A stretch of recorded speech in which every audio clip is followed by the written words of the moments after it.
The Eagles cannot lose the Kelly Green game at home against Doug Peterson and the Jaguars.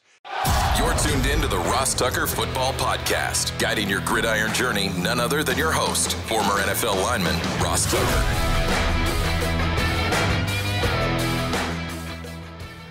Oh, yeah, it is.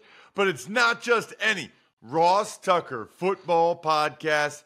It is a Finish Strong Friday, a Picks Friday, a Winners Friday, and it's all presented by DraftKings. I'll give you my thoughts on last night's game momentarily. Then I'm going to give you my picks straight up. Spread against the spread is on the Even Money Betting Podcast. I give you my picks straight up here on this show, who I think is going to win the game. But I do have a lock of the week every week, which, to be honest with you, I don't feel real good about this week. The other lock is that I'm going to bring the energy on this show, finish it strong, like I want you guys to do at work today, even though Halloween was last night, because I want you to feel good about what you accomplished for yourself and your family all weekend long. Hopefully while you're watching me a little bit on CBS tomorrow between noon to 3:30 p.m. Eastern Time. Air Force, Army, love games like that. Love giving out the picks for each game and love announcing winners. Those of you that go the extra mile to help out our shows, it is greatly appreciated. Melanie Jackson made a comment on the @RossTuckerPod Instagram. It's all you needed to do, Melanie. Email me, ross@rosstucker.com, with whatever your preferred press pass is, and I'll sign it for you, send it to you. Just make sure you let me know what your address is. Same for the sponsor confirmation email winner, Clay Hess. He just sent me a picture of him drinking some Larceny bourbon. Guess what, Clay? It counts. I love it. I can send that to the sponsor then and say, listen, they listen to me. You guys want them to try Larceny bourbon? Clay Hess tried Larceny bourbon. Thank you, sponsor. Ross@rosstucker.com. And then the YouTube shout out, Old Dirty Caffrey. So Old Dirty Caffrey doesn't want the YouTube video. They just want the Browns-Ravens press pass. That's fine, but you got to email me with your mailing address so I know who the heck you are, Old Dirty Caffrey. I don't know why you guys don't use your real names for YouTube, but whatever. Anyway, those are the winners. Remember, it counts if you just rate and review the show on Apple Podcasts. That helps quite a bit. Other than that, we got to get into last night's game, which is presented by Labatt Blue Light. Drink some of those bad boys with your friends. Live life to the power of we. Always enjoy responsibly. Beer, Labatt USA, Buffalo, New York. Big show on a Friday is always the Thursday night game takeaways. The Big Show. The Jets-Texans game was about what you would expect on Halloween. Just a wild game. It felt like the Texans had control of the game for the first half for the most part. The Jets couldn't move the ball at all, except the one time they did. Malachi Corley, their rookie receiver, dropped the ball before scoring a touchdown in the most Jets play ever. The Texans had a long touchdown drive. Joe Mixon scored 7-0 at halftime. The second half was all Jets. Give Jeff Ulbrich and that team a ton of credit. They scored touchdowns on all three of their drives in the second half. Garrett Wilson had two ridiculous catches, including one for a touchdown that might have been the catch of the year so far to this point. Super impressive. Meanwhile, for the Texans, this has been an issue for them all year. Pass protection. CJ Stroud just keeps getting bruised and battered in these games. And probably the biggest play of the game was after the Jets got a costly penalty on a made field goal for the Texans. Texans took the points off the board, and then Fairbairn doinked a shorter field goal. One of the reasons why the Jets won 21-13. Let's talk about my friends from Smirnoff, the world's #1 vodka and an official vodka partner of the NFL. I love this. Smirnoff is giving fans in select areas of the country, like maybe where you live, a chance to win the ultimate game day experience, from tickets to sideline passes and much more. All you have to do is go to gamedays.com until November 15th to enter for your chance to win. Smirnoff, we do game days. Please drink responsibly. Smirnoff number 21 vodka, distilled from grain, 40% alcohol by volume. The Smirnoff Company, New York, New York. Please do not share with anyone under legal drinking age. No purchase necessary, 21 plus, ends 11/15/24. See rules at website for participating area and other important details. Sponsored by Diageo Americas Incorporated, New York, New York. We do gamedays.com. Want to know which team is going to win every single game on Sunday? Then listen up.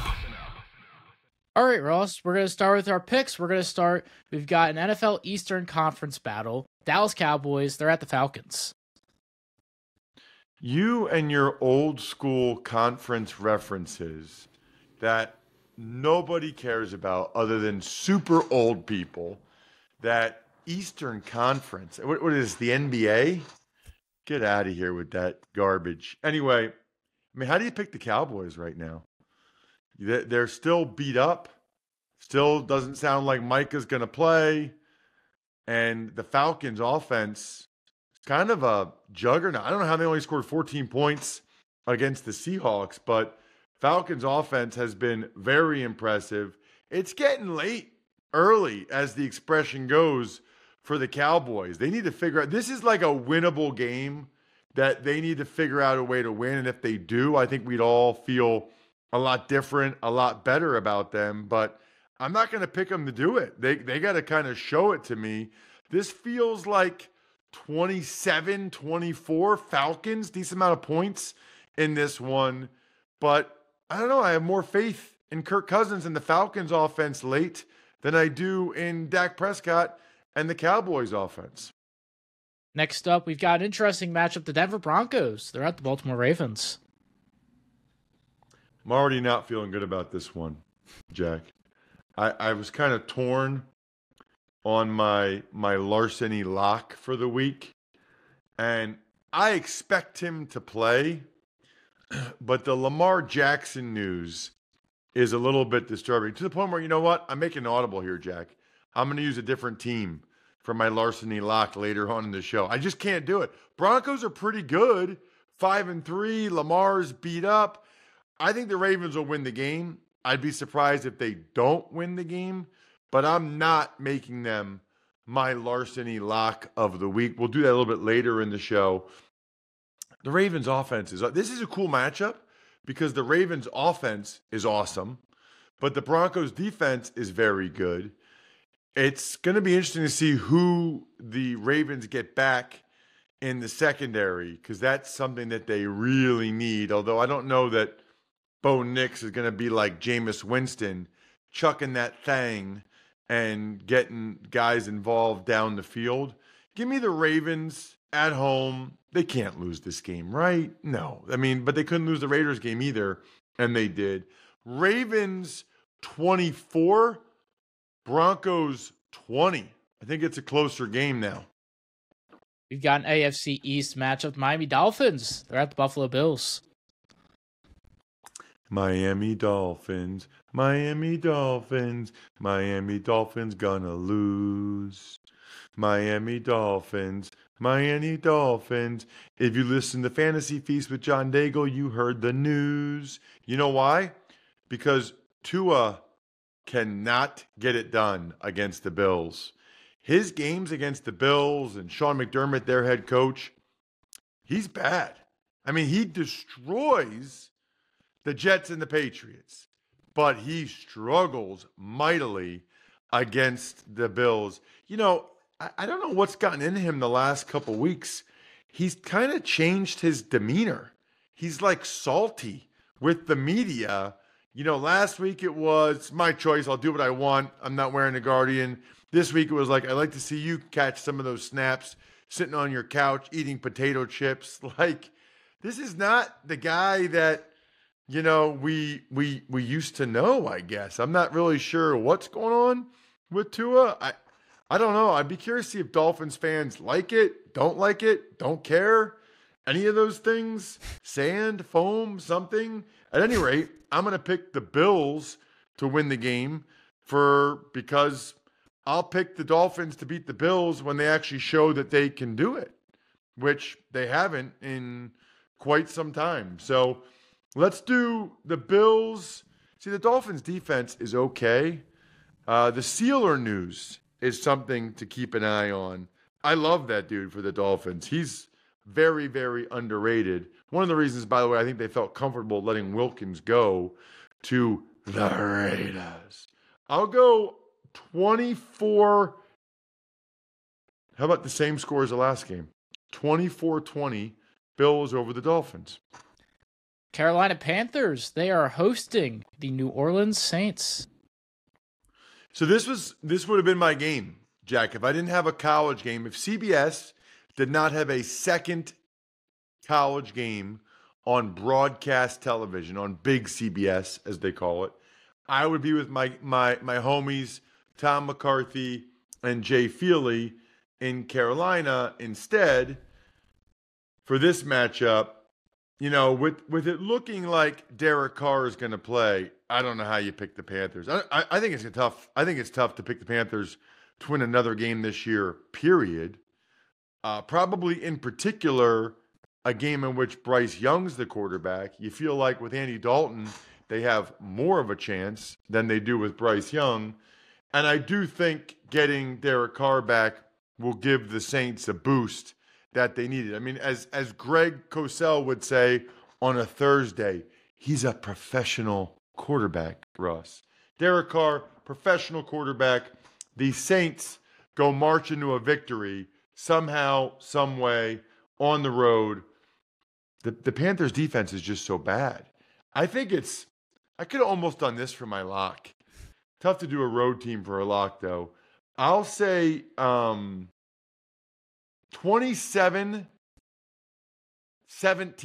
27-17 Saints. Las Vegas Raiders, they're traveling to Cincinnati to face the Bengals. The Raiders. So I actually thought about this one long and hard for my larceny lock of the week because, again, the Bengals, they can't lose this game. I mean, some of these teams, if you want to have any, some of these teams that we think are in the mix, that we think will be in it at the end, they're in a place where they cannot lose these games right now. I think that's the Bengals. You know, yes, Minshew gives the Raiders a chance, and they were competitive against the Chiefs last week. And I wouldn't be shocked if the Raiders won, but Bengals, they need this like blood. I mean, their season's like over if they lose this game, a home game to the Raiders. I just don't see it happening, especially after Macaulay Culkin dressed up like Joe Burrow for Halloween. I mean, you can't lose the Macaulay Culkin, Joe Burrow Halloween game. Let's go the Bengals. Same score as last. No, their defense is a little bit better than that. 24-17, Cincy. You've got the Eric Metcalf Bowl. The Chargers are at the Browns. Eric Metcalf played for the Chargers? He was a Pro Bowler, all pro, I think, too. When season. Was that? 97. I don't remember that at all. I do remember, this is one of the cool things about being a rookie in 2001, Jack. I do remember when Metcalf joined the Redskins in 2001. And I was like, we were teammates. I think it was probably like his last year, right? But like even to see like in the locker room, not just Bruce Smith and Darryl Green, but then to have Eric Metcalf, I was like, dude, you were sweet in Super Tecmo Bowl. I was you all the time. He laughed. He's like, yeah, I hear that all the time. He was sweet in Super Tecmo Bowl. That was amazing. Did I say the name? Did I say who I was going to think's going to win? No, I didn't. You did not. Well, I'm interested in this spread. The Chargers are only favored by 1. I look at that just to see if it's an upset or not. I'm going to pick the Chargers to win. I think Jameis throws a couple picks, and I think that's why the Chargers win. But that's a lot of respect for the Browns after one game with famous Jameis. Give me the Chargers 23-20. Close game with the Jameis picks being the difference in the game. Sorry, Jameis, I love you, buddy, but I saw it with my own eyes last week. You got lucky. I don't think you're going to get lucky 2 weeks in a row. Washington Commanders. They are at the New York Giants. Ooh, Jack, this is one of those games, man. One of those games where I am very, very, very, very, very, I don't know how many times I said very, but a lot, very tempted to take the Giants in this one. This is the big win, Hail Maryland hangover right here for the Commanders. And the Giants are not that bad. Their D-line is good. Their defense is pretty good. Daniel Jones is okay. I'm doing it. I'm doing it, Jack. You know what? I think the Giants are going to win the game. I do. I think the Giants are going to win the game 20-17. The G-Men get a huge, surprising, upset, underdog special victory. New England Patriots. They're at the Tennessee Titans in an absolute barn burner. Yeah, so we'll see whether or not Drake May is able to play in this game. I don't know that it really makes that much of a difference whether he plays or not. I mean, like, I think we'd all rather watch him, but I don't know if it makes that much of a difference in terms of the outcome of the game. I mean, this is like, what's that movie with Richard Pryor where Brewster's Millions, when he spent all kinds of money on the political campaign to vote none of the above? This is my vote none of the above game. I don't want to vote. Have you ever seen that movie, Jack? That's the movie where he used to spend like $30 million or something, right? He has to spend $30 million to get $300 million. Yeah, I vaguely recall it, yes. Yeah, what a ridiculous concept. I mean, just what a stupid, there's no way that was actually, like, obviously it's made up, but like, the more you think about it, like, yeah, that's what someone who gives you the money is going to do. They want you to prove you can spend $30 million in a month before they give you the $300 million. I mean, that's like, have you ever thought about the concept behind the TV show My Two Dads? I mean, think about that. Have you ever seen that show? I have not. Oh my gosh, you got to Google it. It's like this girl's mom dies, and I guess the concept is we're not sure which guy was your dad, but it was one of these two guys.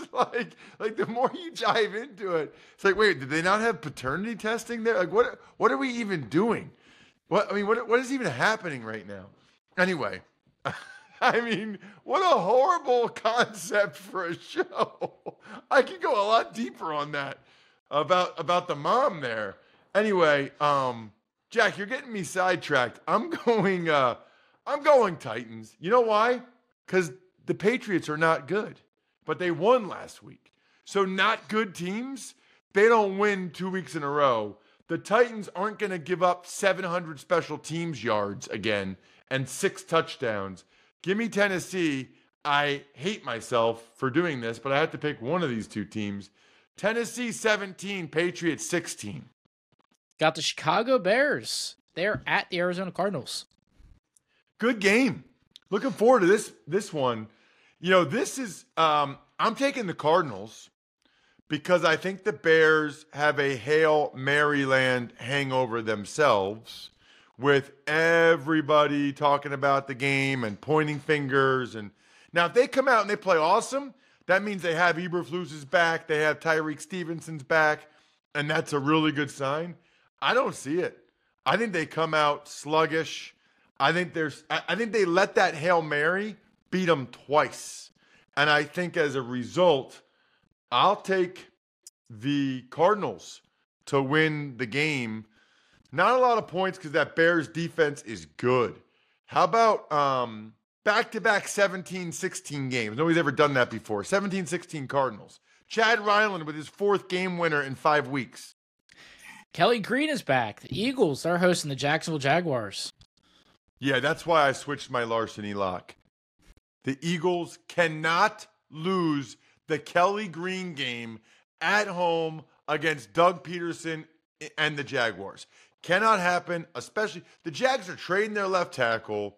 They're beat up at a lot of positions. The Eagles are rolling. That would be bananas if the Eagles lost this game. It's not happening. They take care of business early. They finish it off late. I don't think it's a blowout like the last couple games for the Birds, but I'll go 27-17 Eagles. That is my Larceny Lock of the Week, Jack. It's presented by Larceny Weeded Bourbon. Lock in a win and seize tonight. Bardstown, Kentucky, 46% alcohol by volume. Think wisely, drink wisely. Got arguably the game of the week, the Detroit Lions. They're at the Packers. Not even arguably. And again, I'll say this like I said it earlier in the season. Jordan Love should not play in this game. They should let that thing totally heal so there's no setbacks, so there's no issues coming out of the bye. Let Malik Willis go out there and sling that thing and run around and find a different way to beat the Lions. They don't know who's going to play. They're probably expecting Love. Send Malik Willis out there and have him run all over the Lions. I think that's what I would do. I don't know if that's what LaFleur does. Either way, I'm taking the Lions because they're the best team in the NFC right now. They're on a roll. I think they win the game 24-17. I like the Lions in this one because it's either Willis makes a couple mistakes or Jordan Love isn't quite 100%. Los Angeles Rams. They're at the Seattle Seahawks in an NFC West matchup. Another really important game for both these teams, right? You know, if you think about it, the Seahawks win, then they got a major edge over the Rams. The Rams win, okay, now they got an edge over the Seahawks. So I think I'm going with the Rams because they were pretty darn impressive against the Vikings last Thursday night once they got Cooper Kupp and Puka Nacua back. That was the key, getting those guys back in the lineup. They're a different team. They're a different offense. Seattle's defense couldn't slow down the Bills at all. I'm not going to predict that they'll be able to slow down the Rams in this one. I would say a decent amount of points in this one. I think Geno kind of goes drive for drive with Matthew Stafford. How about 31-30, the Rams? Got a team nobody's really talked about this week in the Indianapolis Colts. They're traveling to face the Vikings in Minnesota. A lot of people have actually talked about the Colts a lot this week, Jack. Really? I had no idea. Yeah. No, it's kind of been a big deal. They benched their top 5 overall quarterback for Joe Flacco. That's how people in Baltimore talk. Joe Flacco. Anyway, he's like the perfect guy to be the Ravens quarterback.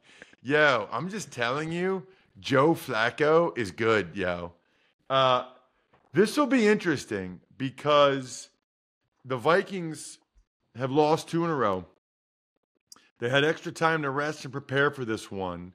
I love that this one's on Sunday Night Football, and we all get to watch the whole Joe Flacco thing play out. I do think he gives them a boost. They play well. I am torn on this one, man. I am really, really torn on this one. There's another one I'm torn by. I'll go with the Vikings. It's another one I don't really feel good about it. I could easily go with the Colts as another upset special. Home game, though, for Minnesota. More time to rest and prepare. They know it's Flacco. They're ready for Flacco. Give me the Vikings. I think the blitz gets to Flacco. I think that's what happened in this game.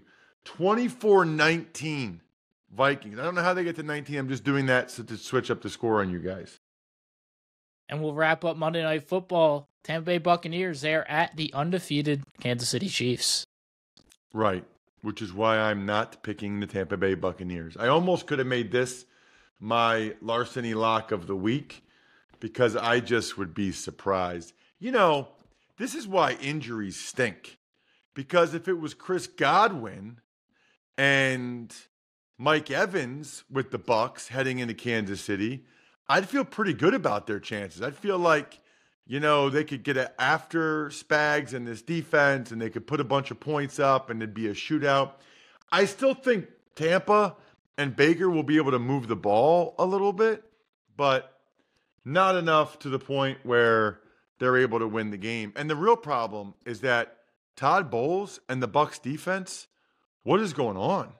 I mean, the last couple weeks against the Falcons, against the Ravens, they've gotten absolutely torched. That's the problem right now for the Bucs. It's their defense. So I think because of that, look, I think the Chiefs are going to put a lot of points up Monday night. People are going to be like, oh, the Chiefs offense is back.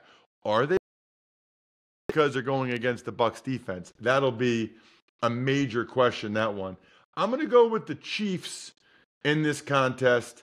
Let's say 31-24 Chiefs. Maybe Baker gets a touchdown late to take it from a 2-score game to a 1-score game.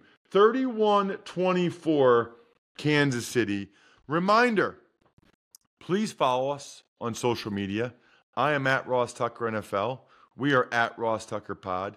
Love those of you that check us out on YouTube, youtube.com/Ross Tucker NFL, or rate and review the show, or take advantage of any of our sponsors. It means a lot. Take a screenshot of me on CBS at noon tomorrow. Hit me up on social media with it. I love it, at Ross Tucker NFL. Other than that, I think we're done here. Thanks for tuning in to the Ross Tucker Football Podcast. Make sure to also check out Even Money, Fantasy Feast, and College Draft, all on the DraftKings Network, YouTube, or subscribe to the podcast on your favorite platform. Shout out myfrontpagestory.com. You know how I feel about it. Backofficescheduler.com, humanheadnyc.com, Sporticulture, Pizza Boy Brewing.